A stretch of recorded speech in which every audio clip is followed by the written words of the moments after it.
Conservationists say the world's biggest crime scene is not on land but at sea, the vast areas that lie beyond any nation's laws.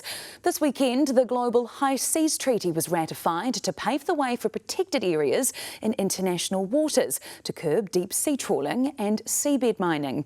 But Greenpeace says New Zealand is stalling on one key issue. Senior reporter Juliet Speedy has more. It's the blue heart of our planet, but it's been plundered for decades. The oceans beyond national boundaries is the world's largest crime scene.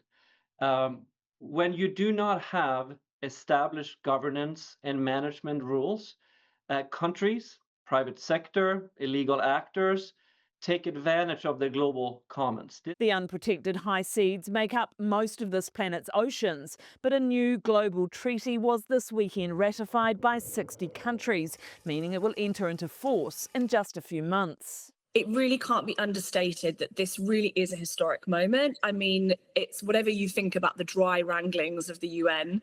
It took 20 years to get here. It was a huge amount of work. And in 2023, I was at the UN when they agreed to this text, and it was a real sort of triumph of multilateralism. The treaty is the first of its kind and will pave the way for protected marine areas around the world. I think that many of us are aware, if we've watched the David Attenborough documentary or others, that we are in an ocean crisis.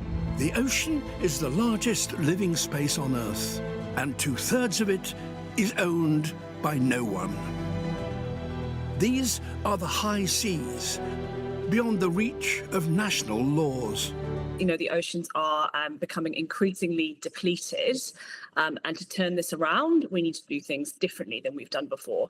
And this treaty is the opportunity for us to do that. The ocean is under pressure from multiple threats, including overfishing, deep sea mining and destructive fishing practices like bottom trawling and long lining.